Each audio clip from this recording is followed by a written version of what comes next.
നിലയ്ക്കാത്ത വെടിവെച്ചുകളോ പശ്ചിമേഷ്യയിൽ എന്നാണ് ചോദ്യം. ശ്രുതി, ഉറപ്പായിട്ടും നിലയ്ക്കാത്ത വെടിവെച്ചയാണല്ലോ. ഒരു ഭ്രാന്തൻ ഭരണാധികാരിയുടെയും ഒരു യുദ്ധവെറിയൻ ഭരണാധികാരിയുടെയും താല്പര്യങ്ങൾക്കനുസരിച്ച് ലോക വ്യവസ്ഥയെ തന്നെ തകിടം മറിക്കുന്ന രീതിയിലേക്ക് അത് മുന്നോട്ട് പോയിക്കൊണ്ടിരിക്കുകയെന്നാണ്. അപ്പോൾ ഇറാനെ വളരെ പെട്ടെന്ന് ആക്രമിച്ച് കീഴടക്കി താല്പര്യങ്ങൾ നടപ്പാക്കാം എന്നാണ് ആദ്യം പ്രതീക്ഷിച്ചിരുന്നത്. പക്ഷേ ആദ്യം ഇസ്രയേൽ ആക്രമണം നടത്തി 45 മിനിറ്റുകൾക്കകം തന്നെ ഇറാൻ തിരിച്ചടിക്കുന്നുണ്ട്.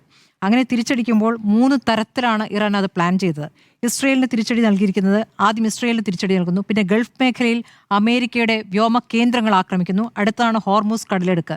അപ്പോൾ അതൊരു വലിയ തന്ത്രം തന്നെയായിരുന്നു. ഈ ഹോർമൂസ് കടലെടുക്കിലേക്കാണല്ലോ ഏറ്റവും ഒടുവിലേക്ക് വന്നിരിക്കുന്നത്. അവിടെ ഇപ്പോൾ ഇറാൻ്റെ കപ്പൽ, ചരക്ക് കപ്പലിനെ തടഞ്ഞു. ടോസ്ക എന്ന ചരക്ക് കപ്പലിനെ തടയുകയാണ് ചെയ്തിരിക്കുന്നത്. ആ തടയുന്ന സമയത്ത് തന്നെയാണ് രണ്ടാം വട്ട ചർച്ച എന്ന പ്ലാൻ നടത്തിയിരിക്കുന്നത്. അപ്പോൾ രണ്ടാം വട്ട ചർച്ച ആരുടെ മധ്യസ്ഥത്തിലാണ്? പാകിസ്ഥാന്റെ എന്ന് പറയുമ്പോൾ പാകിസ്ഥാൻ പ്രധാനമന്ത്രിയല്ല, പാകിസ്ഥാന്റെ സൈനിക മേധാവിയാണ്, അസീം മുനീറാണ്. അപ്പോൾ സൈനിക മേധാവിക്ക് എന്താണ് ഇതിൽ റോള്? പാകിസ്ഥാനിലെ പ്രധാനപ്പെട്ട റോള് സൈനിക മേധാവിയാണ് വഹിക്കുന്നതെന്ന് കൂടി മനസ്സിലാക്കേണ്ടതുണ്ട്. പാകിസ്ഥാന് മറ്റൊരു വഴിയുമില്ല. ഈ ചർച്ചകൾക്ക് മാധ്യസ്ഥം വഹിക്കുക, അല്ലെ മറ്റു വഴിയില്ല. ഒരു അയൽക്കാരൻ എന്ന നിലയ്ക്ക് പാകിസ്ഥാനെ തിരഞ്ഞെടുക്കുന്നു. അയൽ രാജ്യമായി നമ്മൾ ഇന്ത്യയുമുണ്ട്. ഇന്ത്യക്ക് ഏതായാലും അതിൽ ഇടപെടാത്താണ് നല്ലത്. കാരണം ഈ രാജ്യങ്ങളുമായിട്ടൊക്കെ തന്നെ നല്ല ബന്ധം, ഒരു അകലം വെച്ചുകൊണ്ടുള്ള ബന്ധം നിൽക്കുന്നതുകൊണ്ട് ആ തരത്തിൽ ഇടപെടാൻ പറ്റില്ല. അപ്പോൾ രണ്ടാമത്തെ ചർച്ചയും പാതി വഴിയിൽ നിൽക്കുന്നു എന്നുള്ളതാണ്.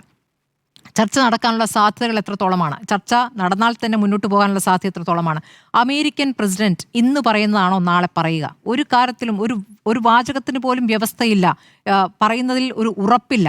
ഒരേ സമയം തന്നെ സമാധാനത്തിലേക്ക് പോകുന്നു, യുദ്ധം ഇത് അവസാനിക്കാൻ പോകുന്നു എന്ന് പറയുന്നു, അടുത്ത മണിക്കൂറിൽ ഭീഷണി മുഴക്കുന്നു. ഇതാണ് നമ്മൾ കണ്ടുകൊണ്ടിരിക്കുന്നത്. അപ്പോൾ നമ്മൾ ഇന്ന് ഒരു വാർത്ത കൊടുത്തു, ഒരു അരമണിക്കൂർ കഴിയുമ്പോൾ അടുത്ത വാർത്ത മാറുകയാണ്. ഇതാണിപ്പോൾ നടന്നുകൊണ്ടിരിക്കുന്നത്. ഇങ്ങനെയൊക്കെ പോകുമ്പോഴും അമേരിക്കയെ ആരാണ് നിയന്ത്രിക്കുക? അങ്ങനെ ഒരു പ്രശ്നമുണ്ടല്ലോ. അമേരിക്കയെ നിയന്ത്രിക്കാൻ, അല്ലെങ്കിൽ അമേരിക്കയുടെ ഈ താല്പര്യങ്ങൾക്ക് എതിർ നിന്നുകൊണ്ട് അത് താല്പര്യങ്ങൾ അവിടെ അവസാനിക്കണമെന്ന് പറയാൻ ആർക്ക് സാധിക്കുമെന്നുള്ളൊരു ചോദ്യമുണ്ട്. അങ്ങനെ സാധിക്കുന്ന രാജ്യങ്ങൾ എന്നുള്ളത് ഈ P5 രാജ്യങ്ങൾ, GCC രാജ്യങ്ങളും ഇറാൻ, റഷ്യ, ചൈന തുടങ്ങിയ രാജ്യങ്ങൾ കൂടി ഒരുമിച്ച് നിന്നുകൊണ്ടുള്ള ഒരു തീരുമാനത്തിലേക്ക് വരേണ്ടതുണ്ട്. അങ്ങനെ അത് സാധ്യമാകുമോ എന്നുള്ള പ്രശ്നമാണ്. ഇറാനെ സംബന്ധിച്ച് വൈകാരികം ആണ് എന്ന് പറയുമ്പോൾ, വൈകാരികം മാത്രമല്ല, അവർക്ക് എത്രത്തോളം നേതാക്കളെയാണ് നഷ്ടപ്പെട്ടിരിക്കുന്നത്. ഇതിൽ അയത്തുള്ള അലി ഖമനേയിക്ക് ശേഷം പ്രതിരോധ മന്ത്രി നഷ്ടപ്പെടുന്നു. അസീസ് നസീർ സദേഹ് മരിക്കുന്നു. പുതിയ പ്രതിരോധ മന്ത്രിയെ കൊല്ലുന്നു. അലി രാജാനി, ദേശീയ സുരക്ഷാ സമിതി മേധാവിയെ കൊല്ലുന്നു. ഇന്റലിജൻസ് മന്ത്രി ഇസ്മയിൽ ഖത്തീബിനെ കൊല്ലുന്നു.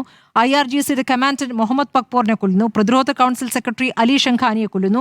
ഇന്റലിജൻസ് എമർജൻസി മേധാവിയെ കൊല്ലുന്നു.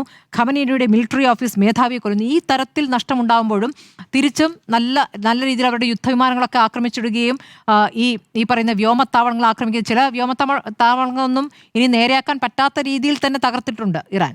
അപ്പോൾ അതവിടെ നിൽക്കുന്നു. ഇപ്പോഴും നോക്കൂ, ഇത്രയും യുദ്ധത്തിൻ്റെ ഈ ഘട്ടത്തിലും IRGC പറയുന്നത് ഇറാൻ്റെ മിസൈൽ ലോഞ്ചേഴ്സും ഡ്രോൺ ലോഞ്ച് പാഡ്സും ഒക്കെ കൂടുതൽ സ്റ്റോക്ക് ചെയ്തിരിക്കുന്നു. അപ്പോൾ ഇനി ഒരു തിരിച്ചടിക്ക് തയ്യാറാണ് എന്നുള്ളതാണ്. ഈ ആണവ സമ്പുഷ്ടീകരണവുമായി ബന്ധപ്പെട്ട് എത്ര വർഷങ്ങൾ തൊട്ട് നമ്മൾ കേൾക്കുന്നതാണ് ഇറാൻ്റെ ആണവ സമ്പുഷ്ടീകരണം നിർത്തണമെന്ന് അമേരിക്ക പറയുന്നത്. പിന്നീട് യൂറോപ്യൻ യൂണിയൻ്റെ മാധ്യസ്ഥത്തിൽ തന്നെ ഒബാമയുടെ കാലത്ത് ഒരു കരാറിൽ എത്തിയതായിരുന്നല്ലോ ആണവ സമ്പുഷ്ടീകരണം സമാധാനപരമായ ആവശ്യങ്ങൾക്ക് മാത്രമാണ് എന്നുറപ്പ്. ഇപ്പോൾ IAEA ഇൻസ്പെക്ഷൻ തയ്യാറാണ്. അന്താരാഷ്ട്ര ആണവോർജ്ജ ഏജൻസിയുടെ ഇൻസ്പെക്ഷൻ ഇറാൻ തയ്യാറാണ്. അവർ വന്ന് പരിശോധിക്കട്ടെ എന്തിനാണ് ഉപയോഗിക്കുന്നതെന്ന്.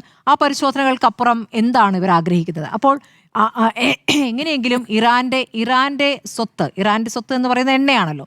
ആ എണ്ണ ഖനികൾ പിടിച്ചെടുക്കുക, അതിൻ്റെ അധീനതയിലാക്കുക എന്നുള്ളത് തന്നെയാണ് അമേരിക്കയുടെ ലക്ഷ്യം. അതിലേക്ക് തന്നെയാണ് നീളുന്നത്. ഇത് ഇങ്ങനെ നീണ്ടു പോകുമ്പോൾ നമ്മളടക്കമുള്ള രാജ്യങ്ങളെ മുഴുവൻ സാമ്പത്തിക വ്യവസ്ഥയും പ്രതികൂലമായി ബാധിക്കുമെന്നുള്ളത്. നമ്മളെ സംബന്ധിച്ചത് 29ാമത് തെരഞ്ഞെടുപ്പ് കഴിഞ്ഞു കഴിഞ്ഞാൽ അടുത്ത 2 ദിവസത്തിനകം തന്നെ പെട്രോൾ വില വർദ്ധിപ്പിക്കാൻ പോകുന്നു.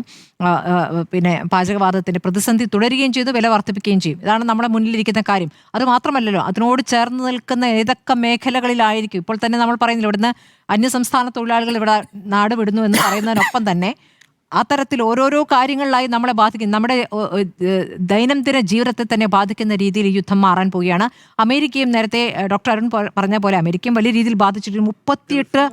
38 ട്രില്യൺ ഡോളർ കടത്തിലാണ് അമേരിക്ക എന്നുള്ളതാണ്. ആ കടം എന്നുള്ളത്, അതിൽ ഡൊണാൾഡ് ട്രംപ് മറുപടി നൽകേണ്ടി വരും. ആ കടം എന്നുള്ളത് കാലങ്ങളായിട്ടുള്ള കടമാണെങ്കിലും അത് ഏറ്റവും അധികം സംഭാവന ഡൊണാൾഡ് ട്രംപിൻ്റെതാണ്. അപ്പോൾ ഡൊണാൾഡ് ട്രംപിനെ അത് വലിയ രീതിയിൽ തിരിച്ചടി ഉണ്ടാക്കുമെന്നുള്ളതാണ്.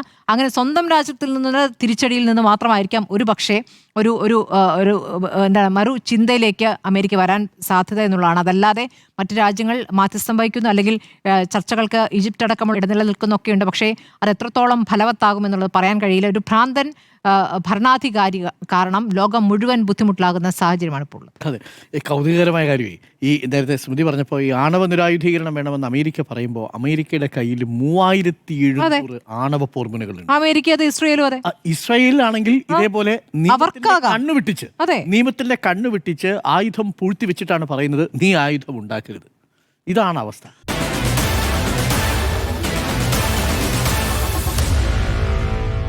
Meet the editors.